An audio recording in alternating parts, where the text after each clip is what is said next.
Je suis Emma Thompson. Comment une ferme abandonnée m'a transformée de la déception de la famille en quelqu'un que mes proches cupides ne pouvaient pas ignorer? Parfois, les plus grands trésors sont cachés dans des endroits que les autres considèrent comme sans valeur. Je me souviens encore du jour de la lecture du testament comme si c'était hier. Le bureau d'avocat en panneaux de bois de mahogany semblait suffocant alors que notre avocat de famille, M. Harrison, ajustait ses lunettes et commençait à lire les dernières volontés de mes parents. L'accident de voiture tragique qui les avait emportés avait laissé une fortune de 50 millions de dollars à diviser entre ma sœur Sarah et moi, ou du moins, c'est ce que je pensais. À notre chère fille Sarah, lut M. Harrison, nous léguons notre portefeuille d'investissement, le manoir familial et tous les actifs liquides. La bouche parfaitement maquillée de Sarah se plissa en un sourire triomphant. À Emma, continua-t-il, sa voix s'adoucissant légèrement, nous léguons la vieille ferme de grand-père Thompson dans le Montana. La pièce tomba dans un silence lourd. Puis, le rire de Sarah brisa ce silence. Une ferme, ricana-t-elle, son bracelet de créateur tintant lorsqu'elle agita la main d'un air dédaigneux. Oh, c'est parfait. La petite Emma a toujours préféré jouer dans la boue plutôt qu'assister à des galas de charité. Je restais là, stupéfaite. La ferme de 200 acres était abandonnée depuis 20 ans, depuis la mort de grand-père. Papa disait toujours qu'elle n'avait aucune valeur, refusant même de s'y rendre. Maintenant, c'était mon seul héritage. Il doit y avoir une erreur, intervint ma tante Patricia, son visage marqué par l'inquiétude. Richard et Margaret n'auraient jamais laissé leur fille avec juste de la terre. Monsieur Harrison secoua la tête. Le testament est très clair. La ferme, y compris toutes les structures et leur contenu, appartient à Emma. Sarah se leva, lissant sa robe Chanel. Eh bien, ma sœur, profite de tes granges et de tes poules. Moi, j'ai un portefeuille à gérer. Elle s'arrêta à la porte, son sourire cruel. Ne t'inquiète pas, si tu as besoin d'un prêt, je suis sûre qu'on pourra s'arranger. Après tout, à quoi sert la famille? Je partis de l'étude ce jour-là avec une simple enveloppe manila contenant l'acte de la ferme et les clés. 20 ans de poussière recouvraient tout lorsque je suis arrivée sur la propriété le lendemain. La maison principale était une structure de 2 étages usée par le temps. Mais c'est la massive vieille grange qui attira mon attention. Grand-père Thompson était un homme étrange, brillant mais excentrique. Il avait fait sa fortune dans le génie minier avant de prendre sa retraite dans cette ferme, où il passa ses dernières années à bricoler dans cette grange. Papa disait toujours que le vieux avait perdu la tête, gâchant son génie sur un morceau de terre sans valeur. La porte de la grange grinça lorsque je la poussai. La lumière du soleil filtrait à travers les fissures des murs en bois, illuminant des décennies de toiles d'araignée. Des vieux équipements agricoles rouillaient dans les coins, mais quelque chose semblait étrange dans cet espace.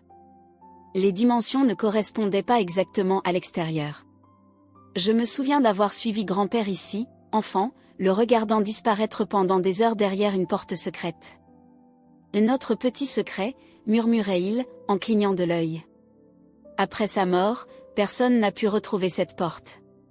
Papa chercha brièvement avant de déclarer que c'était encore une illusion de son père. Mais je me souvenais, 3 coups sur le mur nord, puis pousser la 4e planche du bas. Mes mains tremblaient en suivant ce vieux schéma oublié. Clic. Une section du mur s'ouvrit, révélant un escalier descendant dans l'obscurité. Le flash de mon téléphone éclairait la descente vers une immense pièce souterraine. Ce que je vis à l'intérieur me fit arrêter mon cœur. Les murs étaient recouverts de relevés géologiques détaillés, de graphiques miniers et d'analyses chimiques.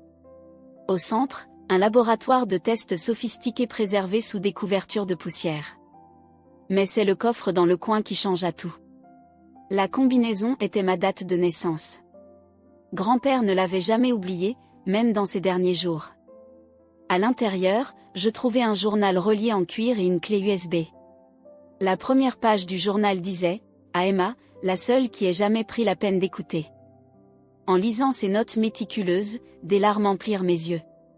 Grand-père n'avait pas perdu la tête. Il avait fait une découverte qui allait remodeler toute l'industrie minière. La ferme, sans valeur, se trouvait au sommet de l'un des plus grands gisements d'éléments rares d'Amérique du Nord. Il avait développé un processus d'extraction révolutionnaire à la fois efficace et respectueux de l'environnement. La clé USB contenait des brevets détaillés déjà déposés mais jamais activés. Grand-père avait attendu le bon moment et la bonne personne pour donner vie à sa découverte. Mes mains tremblaient en réalisant ce que cela signifiait. La ferme n'était pas sans valeur, elle valait des milliards. Mais je savais que si ma famille apprenait cela, ils essaieraient de me l'enlever. Sarah engagerait les meilleurs avocats et dirait que je n'étais pas compétente pour gérer une telle découverte. Je devais agir prudemment et me protéger avant que quiconque ne réalise ce que grand-père m'avait laissé. Cette nuit-là, je restais dans la vieille maison, lisant chaque page de son journal. Le matin, je passais 3 appels, un à un avocat en brevet, un à un ingénieur minier et un à un banquier d'investissement que j'avais rencontré pendant mes années tranquilles dans le domaine financier, une carrière que ma famille avait toujours considérée comme modeste. Gardez cela absolument confidentiel, leur dis-je. Je vais vous montrer quelque chose qui va tout changer. Pendant les 6 mois suivants, je travaillais en secret pendant que Sarah postait des photos de ses vacances de luxe et de ses galas de charité. Je rassemblais une équipe des meilleurs esprits de l'industrie. La vieille grange devint notre centre de commandement, son laboratoire caché modernisé avec des équipements de pointe.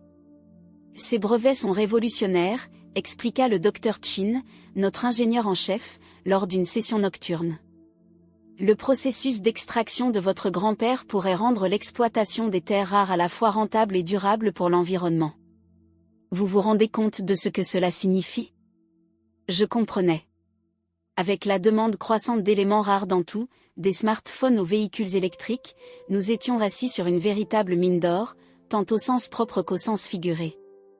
Nous avons incorporé Thomson Sustainable Resources discrètement par l'intermédiaire de plusieurs sociétés écrans. J'ai utilisé mes économies, fruits d'années d'investissement prudents, pour financer les premières opérations. Chaque étape fut calculée pour garder ma famille dans l'ignorance. Puis arriva le mariage de Sarah, un événement somptueux au manoir familial. J'avais failli ne pas y assister, mais je savais que mon absence soulèverait des questions. « Oh, Emma !» s'exclama Sarah avec une fausse chaleur lorsque je suis arrivée. « Comment va l'agriculture ?» Son nouveau mari, un gestionnaire de fonds spéculatifs, ricana. « C'est assez éducatif », répondis-je calmement. « En fait, je voulais te demander, comment va le secteur technologique de ton portefeuille ?» Le sourire de Sarah se déroba légèrement. « Pourquoi ? » Juste par curiosité. J'ai entendu dire que les pénuries de terres rares posent des problèmes aux fabricants. Cela doit affecter les prix des actions. Je n'ai pas vérifié récemment, admit elle, visiblement mal à l'aise de son manque de connaissances. Tu devrais Y intéresser, suggérai-je, cachant mon sourire derrière un verre de champagne. Le lendemain matin, pendant que Sarah partait en lune de miel aux Maldives, nous commencions les travaux sur notre première installation d'extraction. Lorsqu'elle revint 3 semaines plus tard, Thomson Sustainable Resources avait déjà signé des contrats avec 3 grands fabricants de technologie. L'histoire fit la une du Wall Street Journal, une entreprise minière révolutionnaire bouleverse le marché des terres rares. Mon téléphone explosa de coups de fil de membres de la famille alors que la valeur de notre entreprise dépassait $1 milliard lors de sa première journée de cotation en bourse. Emma, la voix de Sarah était stridente lorsqu'elle réussit enfin à me joindre. Pourquoi ne nous as-tu pas dit ? On est de la famille. Vraiment ? Demandai-je tranquillement. Je pensais que j'étais juste la fille qui avait hérité de la terre. Les semaines suivantes furent chaotiques. Sarah et tante Patricia essayèrent de faire valoir que les brevets de grand-pa auraient dû faire partie de la succession familiale. Leurs avocats soutinrent que j'avais dissimulé des actifs précieux. Mais grand-pa avait tout planifié à la perfection. Son testament stipulait clairement que tout le contenu de la ferme, y compris toute propriété intellectuelle développée sur place, m'appartenait. L'existence du laboratoire caché prouvait qu'il avait tout développé sur la ferme. Le face-à-face final eut lieu lors d'une réunion d'urgence convoquée par tante Patricia. Ils étaient tous assis autour de la grande table du manoir, la même table où ils se moquaient autrefois de mes choix de carrière modeste. « Tu dois comprendre », supplia Sarah, ses bracelets de créateur tintant nerveusement, « papa aurait voulu que la famille partage cela. » Je sortis le journal de grand-pa et l'ouvris à une page marquée. « Chère Emma », lus-je à haute voix. Je te laisse cette ferme parce que tu es la seule à avoir vu sa valeur au-delà des signes de dollars. Ton père et ta sœur courent après la richesse, mais toi, tu cherches le savoir. C'est pourquoi tu réussiras là où ils ont échoué. La pièce tomba dans un silence total. Et tu sais quelle est la différence entre nous, Sarah, continuai-je, fermant le journal. Quand tu as hérité de la fortune de la famille, je t'ai félicité. Quand j'ai construit quelque chose par moi-même, tu as essayé de le prendre. On peut trouver un arrangement, commença-t-elle, mais je l'ai coupé. En réalité, on ne peut pas. Mais je vais te donner un conseil gratuit, investis dans la technologie durable. Thomson Sustainable Resources s'apprête à annoncer une grande expansion. Alors que je quittais le manoir, tante Patricia m'appela, tes parents auraient honte de voir à quel point tu es égoïste. Je me retournai une dernière fois. Non. Ils auraient honte de ne jamais avoir vu ce que grand-pa voyait en moi. Mais c'est leur perte, tout comme cette entreprise est la tienne. Aujourd'hui, Thomson Sustainable Resources est valorisé à 12 milliards de dollars.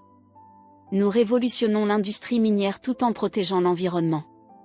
La vieille ferme est devenue un centre de recherche ultramoderne, bien que j'ai conservé la grange telle que grand-pa l'avait laissée, porte secrète et tout.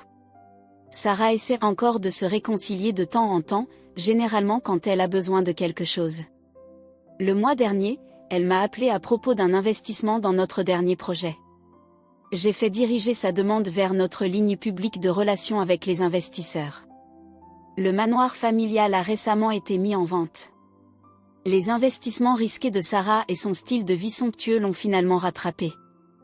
Je l'ai acheté par l'intermédiaire d'une société écran et l'ai transformé en centre d'éducation scientifique pour enfants défavorisés.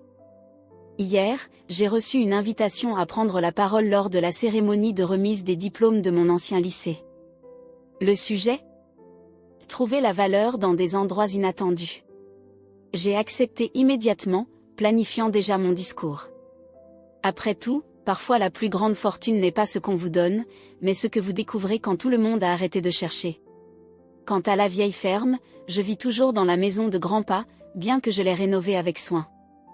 Chaque matin, je me rends à la grange et je tape ce panneau secret, me souvenant de l'homme qui voyait au-delà des apparences pour voir la véritable valeur tant dans la terre qu'en moi. On dit que le succès est la meilleure des vengeances, mais j'ai appris que ce n'est pas du tout une question de vengeance. Il s'agit de prouver que la véritable valeur ne réside pas dans ce que vous héritez, mais dans ce que vous créez. Et parfois, l'héritage le plus précieux n'est pas l'argent, c'est la sagesse de voir ce que les autres manquent.